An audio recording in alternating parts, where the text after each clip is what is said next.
Hello, everybody. Welcome back to the AMG Hobby Talk podcast. We're here with everybody, and it's an especially wonderful beginning to the week because the Packers won and they're in the playoffs. Some of us are very excited about this. I won't say who, but some of us are. And Steve knows at least one person who's excited about it. So, first, Steve, Collector of the People, how are you? I am great. Enthusiasm. I love it. I love it.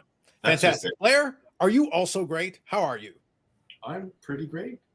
There. Nice, nice. Sherry, 3 for 3? How are we doing? I'm wonderful. There you go. Perfect. Of course she is. Fantastic. Good stuff. So I want to, first of all, thank everybody who checked out the most recent case break of 21-22 The Cup. Sherry and Brad joined myself, and we did a little impromptu break. We had been talking about it for a little bit, and we were able to get it together and make the video. And it seemed that the response has been overwhelming. It's been a great response to it, a lot of engagement, a lot of it, and it got us over 200 subscribers. Yes, fantastic. We like that. So some really good engagement. We also had some fun comments. Some people sympathizing, some people kind of enjoying it, and I knew there would be a bit of a mix. I'm a big fan of the shot and fraud. Look up what that is, you'll understand. So that was definitely there. People enjoy vicariously watching other people spend money on paper. And I'll quickly touch on here what the follow-up will be. But I'll read a couple of comments, a handful of them. Again, thank you all for the comments and engagement regardless, so we appreciate it.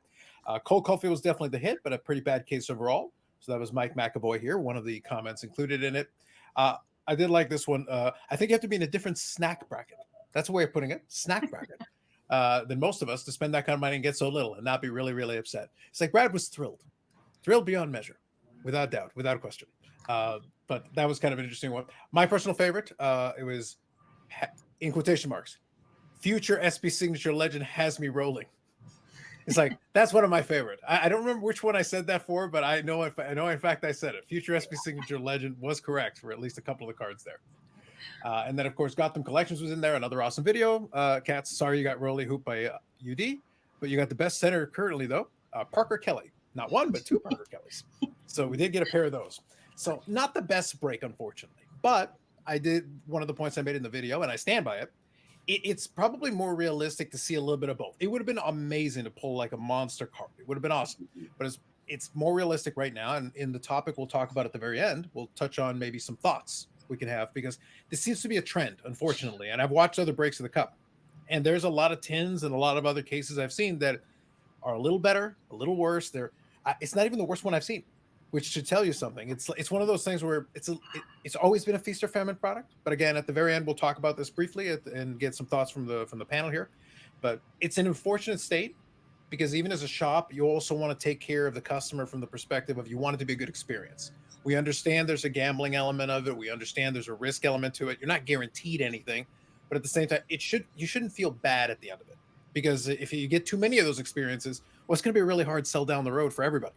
It's not going to feel good for the collector. It's not going to feel good for the buyer. And even the folks buying the singles aren't going to feel great about it. And I'll explain why at the very end. We'll touch on some of the downstream impact of that.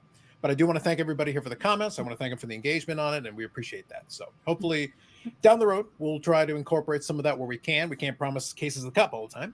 That's not a realistic ask. But if there's some products in there and we can show you some of that, then hey, it'd be a great thing to do if we can down the road. So we'll definitely touch on that. One more point that I'll touch on here, and we did mention it maybe briefly in the video, but I'll mention it again here. The cards in question are going to be placed for auction, and I believe that's going to go Thursday to Thursday, I believe is the planned timeline. Thursday. So if you check in the description, you're going to see a link to the eBay store for AMG Collectibles. Check it out there. Now, the reason why I say you want to pay attention to that is, first of all, if you're interested in any of the singles, that's one thing, because there were some singles and there might still be of some interest to folks. The Keith Chuck one was a personal favorite of mine that I liked, but there were some other cards that may be of interest to you. There was a Cole Caulfield card in there if you're interested in that.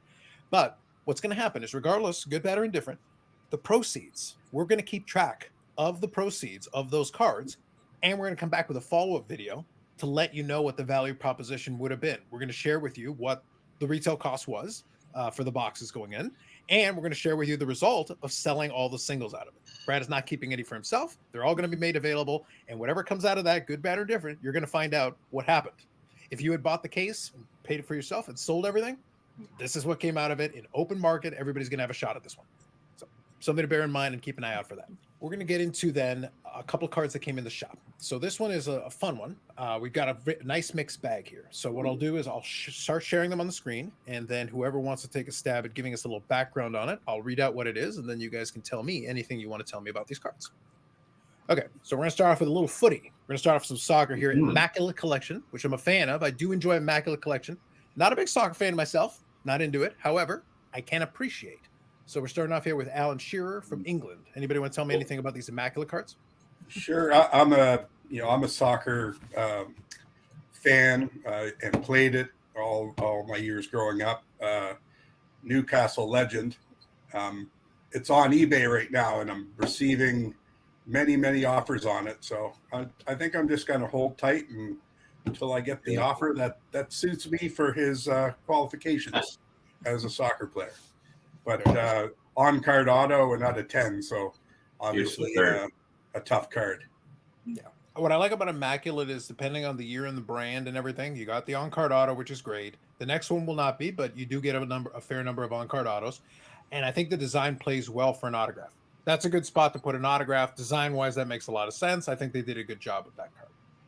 So follow up here, we've got another one. This one's the Marquee Signature. So it's Ryan Giggs here. And this is from Manchester United. So this one's a sticker auto, but it is out of 15. You want to tell me a little bit about this one? Yep, same thing. Got it from, all these cards, we bought two really solid collections that provided the store with cards that we normally don't see, like soccer, UFC, some baseball, basketball, a little bit of everything. Where normally we're heavy on hockey.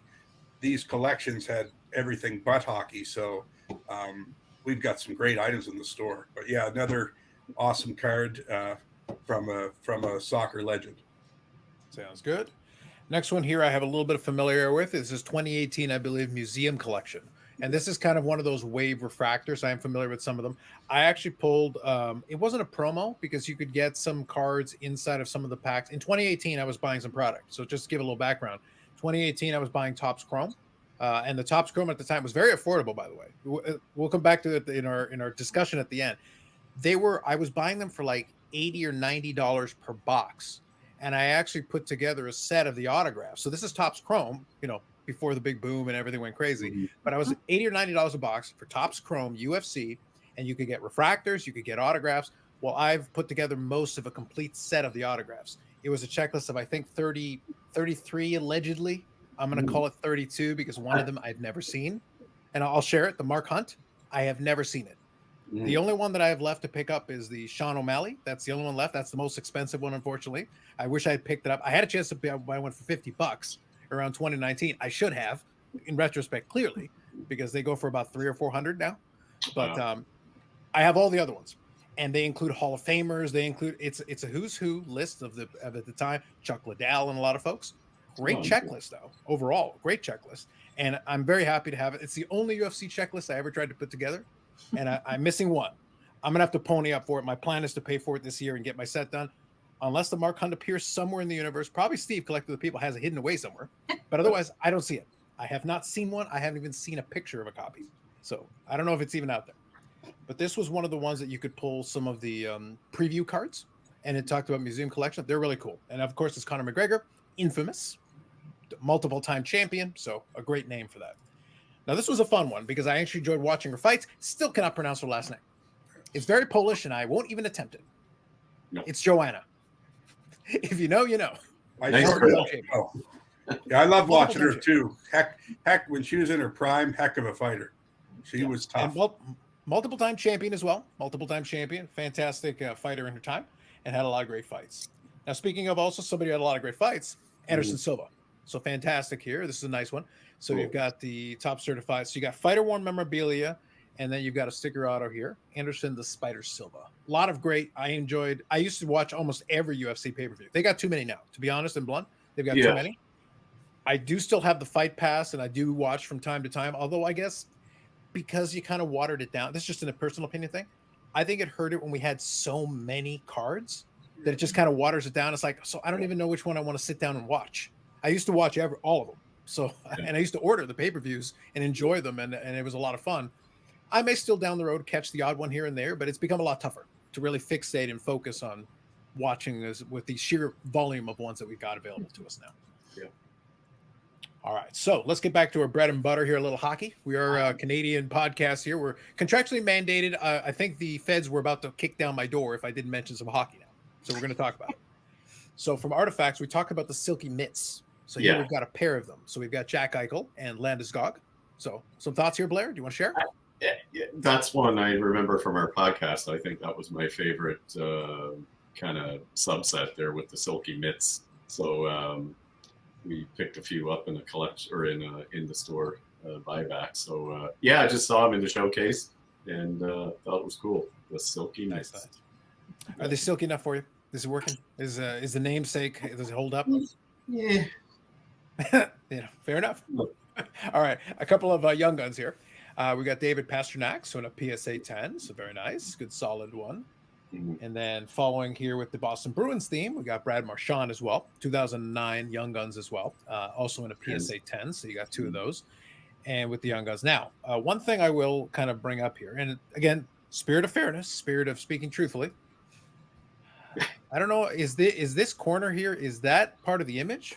Or does that look like it's a little bit touched? I will have to give that a look. I think it's in the image. Pretty sure it's the helmet. All right. No, that's I merely posed the question. Yeah. I merely posed the question. I will double check that. Good eye. Yeah. Interesting story on these. Interesting story on these two cards. We had a very good collector that loves the Bruins, so we were able to give him that Patrice Bergeron PSA 10 a couple weeks ago. Okay. Yeah. Then we came across these two cards.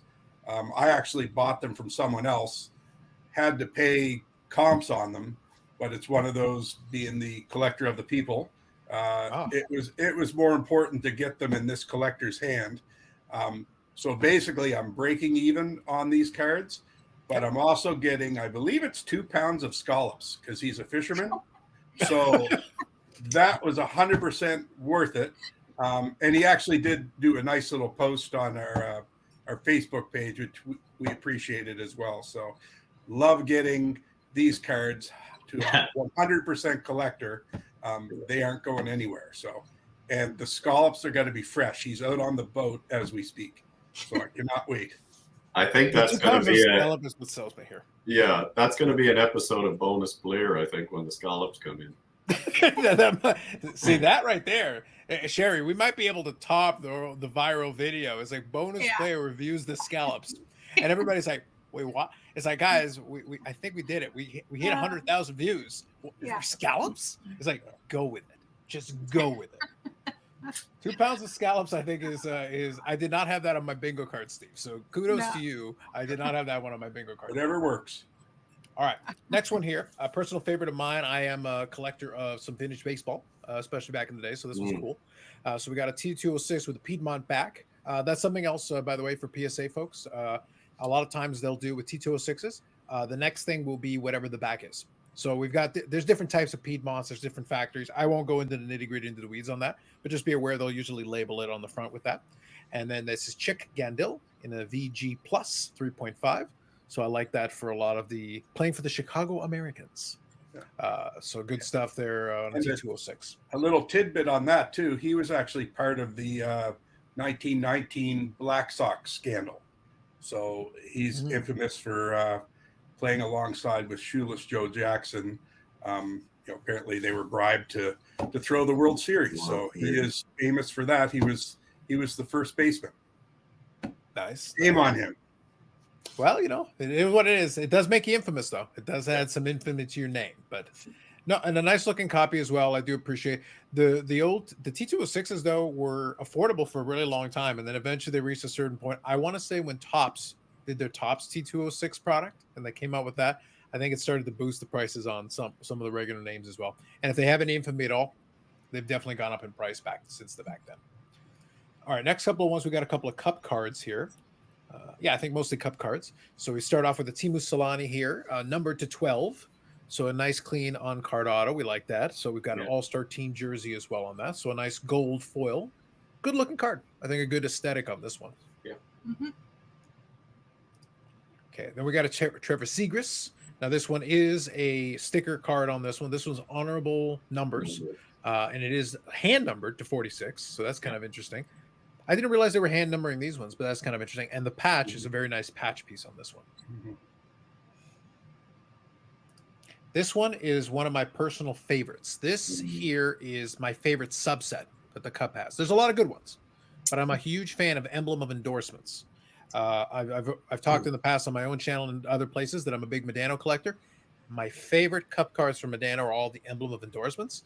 I've got most of the ones in his checklist, but I love the way these look, especially when they take two nice patch pieces and put it on there. On card, two patch pieces and numbered to 15. A nice combo of rarity and some nice pieces to go along with it. And this is Philip Grubauer. Last one here. That Grubauer I'll take on. Joanna's last name, not a chance. No. I actually listened to a YouTube video before we started here, before we came online, just to listen to try. I'm like, no, still not trying it. No, not doing it. No.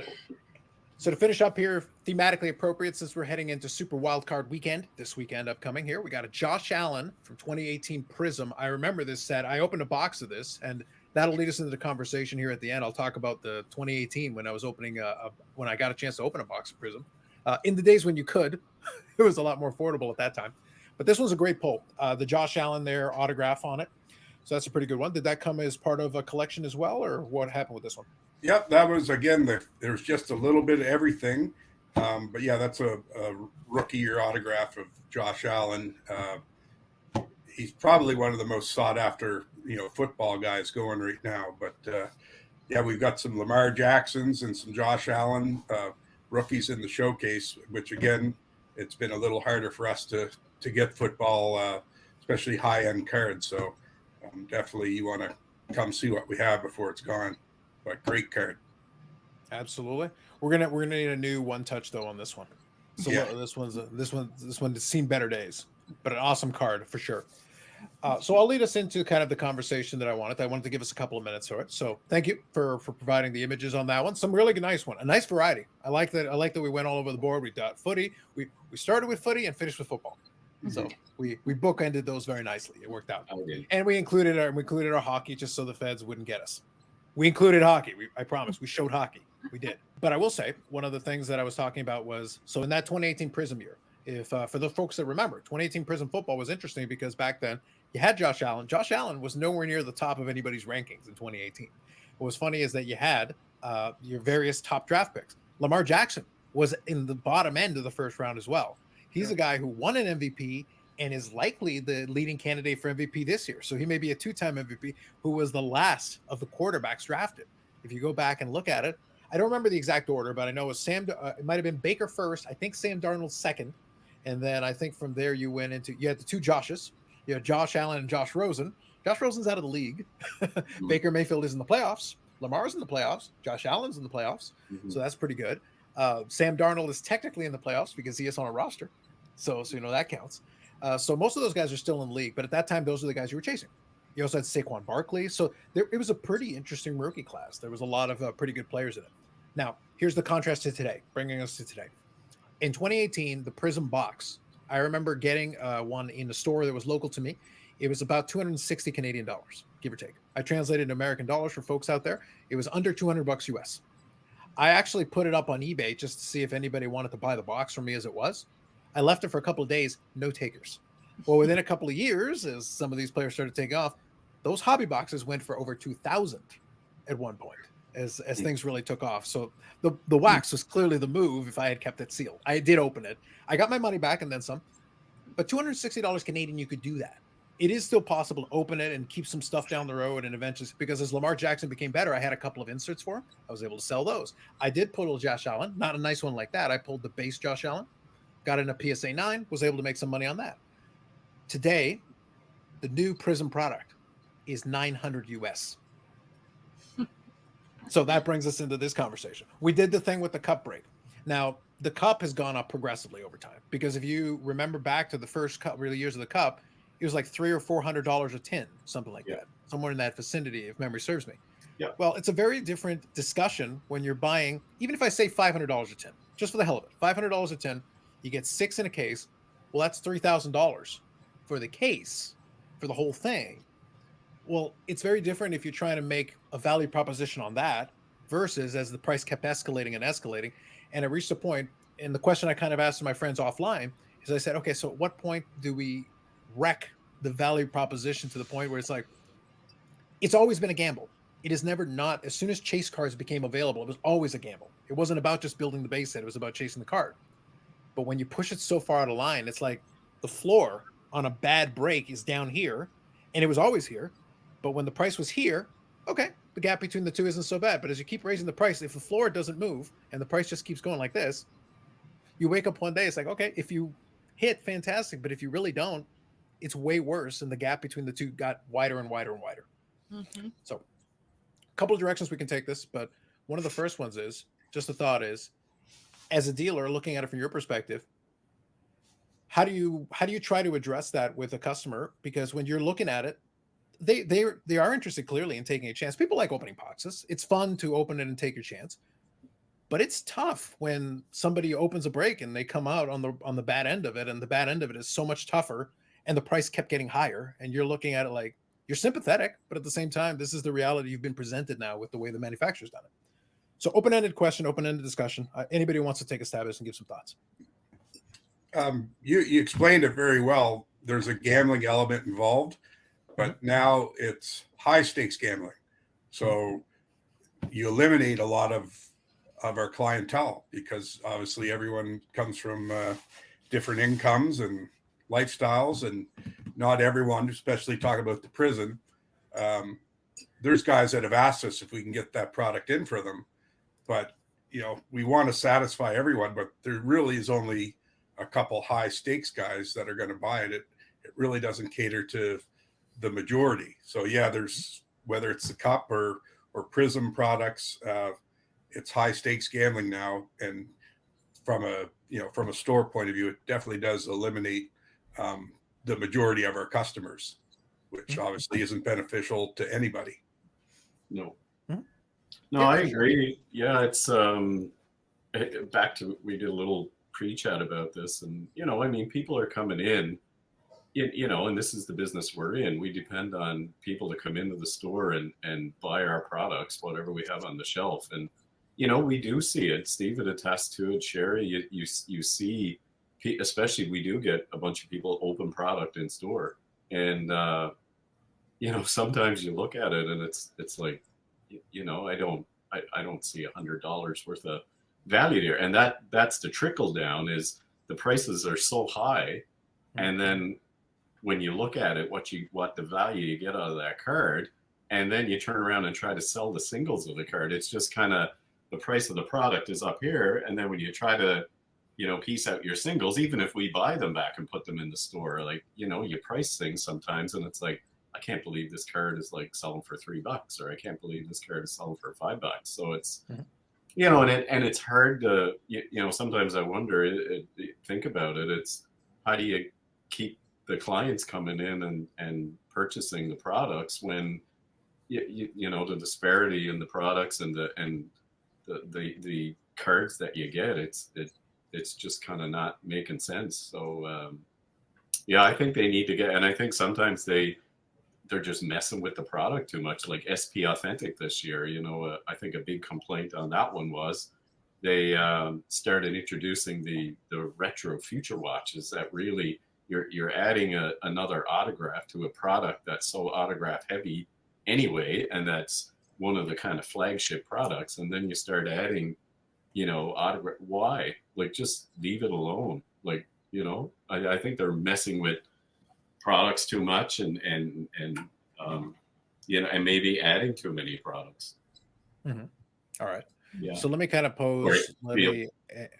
And I want to open it up to you, Sherry, as well, if you want to touch on it, because this is across the board. I used a football example, we used a hockey example, and I could go to Pokemon, I could go to everything else. Anything where you're opening up a box and there is a chase element. And what I talked about, that's why I led off the top. I said, it's always going to be a gamble where there's a chase element. That's why there are odds. The same way that if you go to Vegas, there are odds on the games. As soon as you put odds, there's a gambling element, a gaming element to it. That I have no moral objection to that. I like to gamble. One of my favorite vacations I ever took was to Vegas. I'm just saying, it was a good time. But so I don't mind gambling, but I like gambling when there's still an enjoyment element to it. And this is important because as long as I understand what the risks are, I'm willing to play the game. I'm prepared to do that. But when you make it so far out of whack, that's why I use the floor. The floor is the piece that I use. And when I I did my hand gestures, I do a lot of hand talking. But when I did it on purpose because I said, this is the floor. This is what a bad break looks like. The bad break hasn't really changed that much in this entire time that the price has increased. It's done this. Well, the problem is the gap gets wider and wider and wider. The damage you incur from a bad break, quote unquote, becomes worse and worse and worse. A bad box back in the day used to be, oh, well, you made maybe about half your money back. Okay, well, that's not great, but hey, you made about half your money back. So you took a gamble, you took a shot, who knows, whatever happens. But it also makes it difficult to try to hit, even if you hit. We use an example here, and we're going to see this down the road, and we'll talk about it when it gets closer. Series 2, the infamous Series 2. I've watched some pre-sales, and I'm looking at some of the shops online, US-wise, and they're looking at about $300 US per box right now. That's a pre-sale. So $299.95 is what I saw. One of the examples I looked at. Okay. Fundamentally, I've looked at the spec sheet. Do you think that Series 2 is that much different than Series 1? It's not fundamentally different. 50 Young Guns, same kind of ratio odds, 12 packs, 12 boxes. Concept-wise, it's the same. So, Steve, refresh my memory. What were you guys selling Series 1 for? I'm not sure if I'm allowed to disclose that. No. No, preferably not. But it wasn't 300 US a box. Fair enough. So, but let's put it this way. So, Series 1 and Series 2, in terms of what the contents are contained therein, is not a fundamentally different product. It's still the same year's product, the same general check. We've got the same rookie class, even though we put Connor Bedard in Series 2. It's still the same configuration, but we're going to see a gigantic jump between 1 and 2. So fair enough. I that's true. I forgot that one of the rules is you're not allowed to say the price out loud. By the way, which is a stupid rule. Just I'll say it. It's a silly rule, and because people can look this up, they can call in and check. But the point is, there is going to be a big difference between the price point of Series 1 and Series 2, and I cannot justify it by the contents. Yeah. The only argument I have is, well, the Bedard Young Guns in it, which is true. That is accurate. That is 100% correct. But it goes back to what I said a moment ago. Okay, let me pose the question this way. At 300 US, if somebody bought a pre-order at that price, because that's one option, you've got other options you can look at, but at the equivalent, 300 US, we know the Connor Bedard should be good.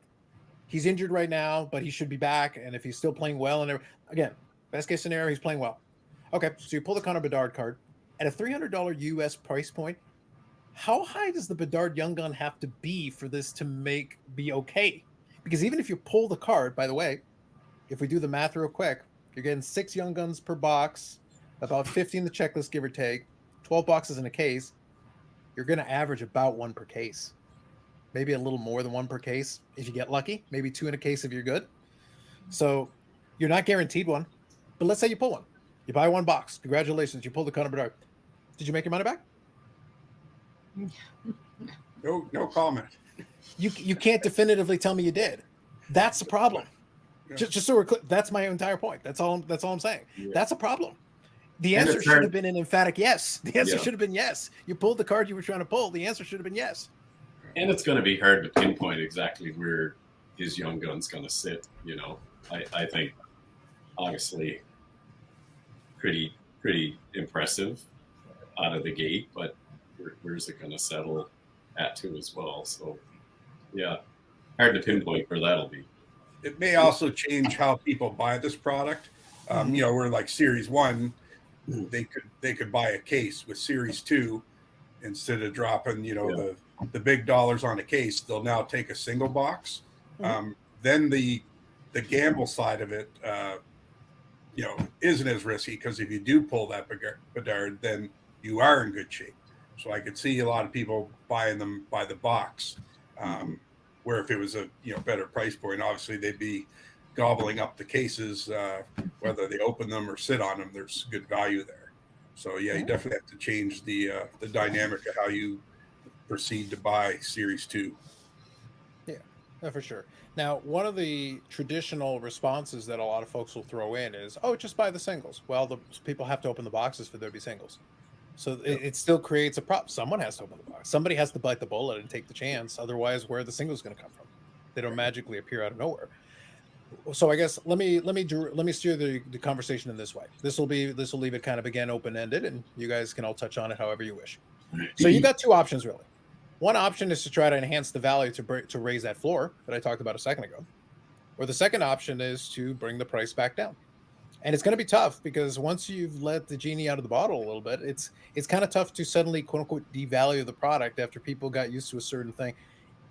As price conscious as they are, if you're Prism in that Prism football example, you went from 260 to 900 US. Everybody would agree 900 US is too high. Okay, so what's the right number? 600, 500, 400? The market will dictate it eventually, but how can they bring it back down and theoretically offer the same product? It's the same problem that we're going to have. To put it another way, it's the same problem I perceive between Series 1 and Series 2. Tangibly, there isn't a difference in the configuration, the type of inserts you're going to pull. So let's forget about the Bedard for a second. That's a young gun. We expect that to be part of the checklist. There's going to be other inserts too, and they're very similar. You're going to have Dazzlers. You're going to have some of the other ones very similar to the other ones. But if you're getting one or two per pack, if you get enough inserts in there, it looks good for breaks. If you're doing a break, it looks good. But if you're getting one or two of these inserts every couple of packs or every pack, how special are these inserts? How much value are they really holding? How much are they adding? So the question is, for making this worthwhile, you can add value, quote unquote, but it goes back to what Blair said a moment ago. You insert these retro future watch cards. Does it add value if you're just adding a bunch of extra autographs in there? Well, what happens is then they just become worth less. So did that really add value even though you increase the box price? We're going to see this for the rest of this calendar, by the way. Series 2 is going to be higher than Series 1. The SP Authentic, I expect it to be higher than SP Authentic last year. That's not really sustainable in the future because you're only going to get 1 year of Bedard rookies. After that, what do you do the following year when you don't have Connor Bedard rookies as a selling point and you're trying to sell the box? The price is going to have to come down. You're not going to have a choice. So if you're the consumer, you're going to see the price did this, and what the price is going to then do this 1 year later. Yeah.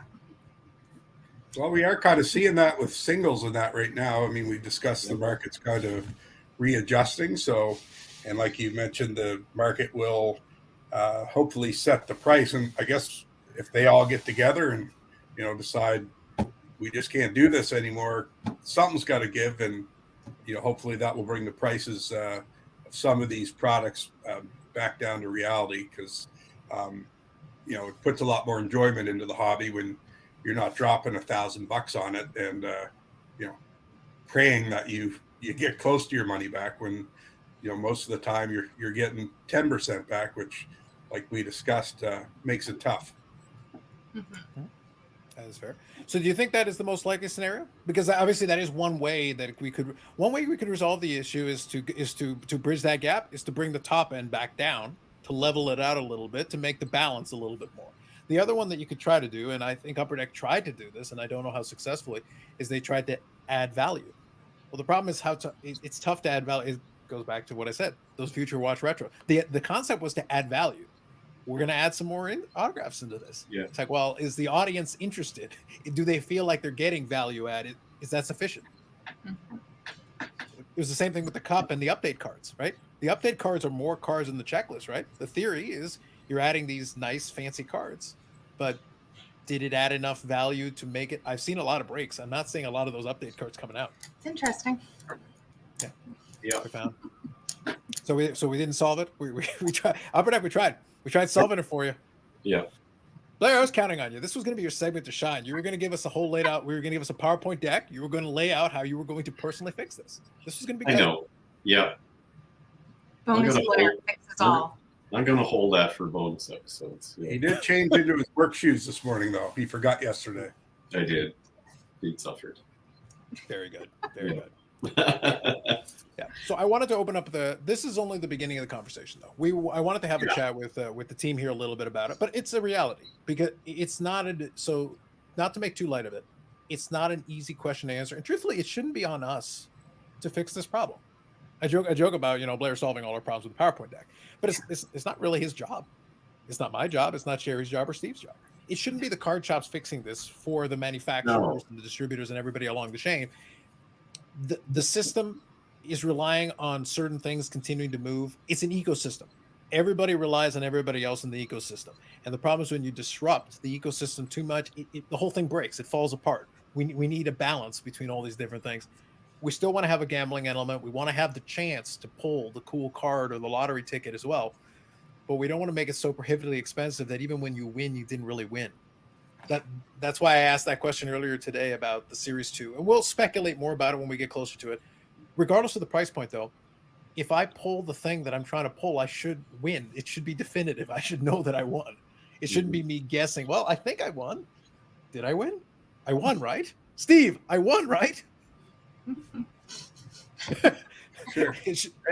At the other end of the spectrum, too, we're seeing that on our end because some of the products that we haven't been able to move, we've had to reduce them so much to get the customers to buy them. So now the customers are happy, but we don't even necessarily get excited when we sell that product because, at the end of the day, we're really not making any money on it.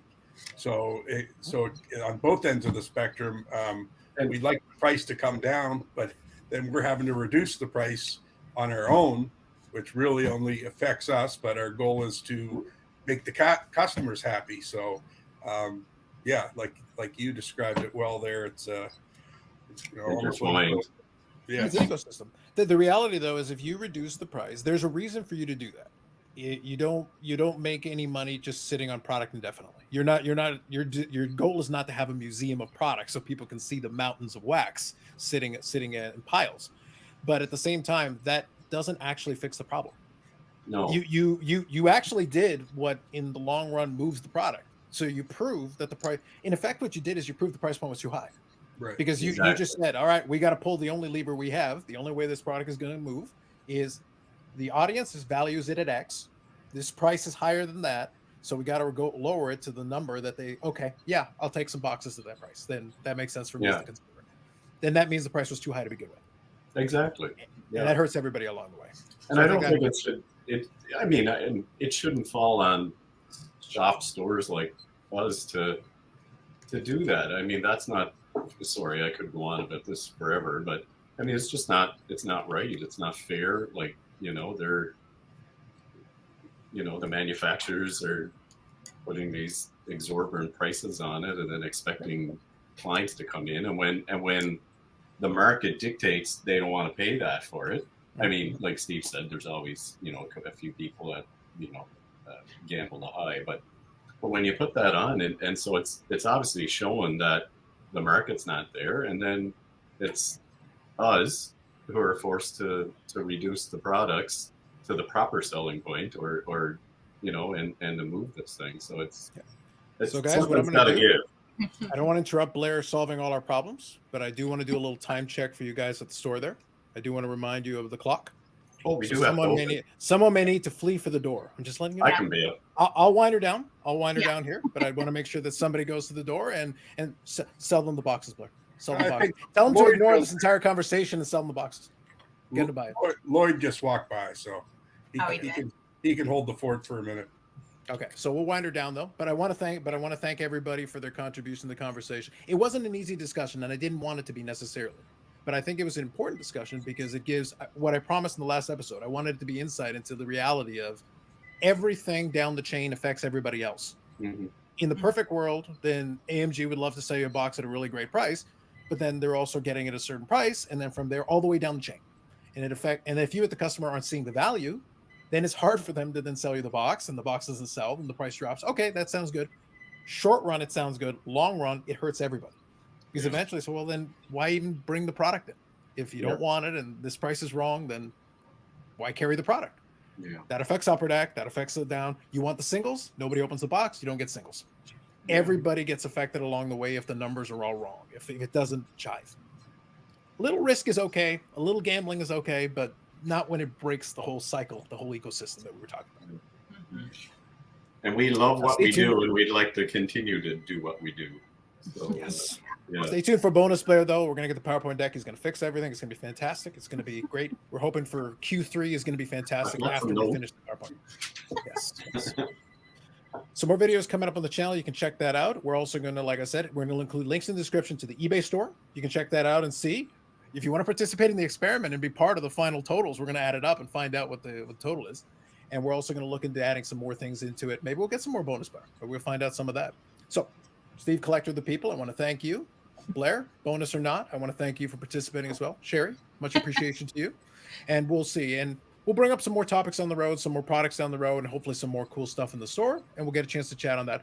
We do want to generally keep it on a positive note, but we also want to talk about some of the real issues and realities of the stores. By the way, this isn't the only store that's going to be affected by it. I'm looking long-term down the road. All the other stores are having the same conversations internally that we just had shared a little bit for you externally. So hopefully you enjoyed that. Otherwise, if you liked the video, we would appreciate that. The new subscribers, we thank you, but more subscribers. Now I want to get to 250. I'm greedy. Now I want to bump it up to the next level. So let's do that. All right. So for all of us, thank you very much. And we will catch you in the next one.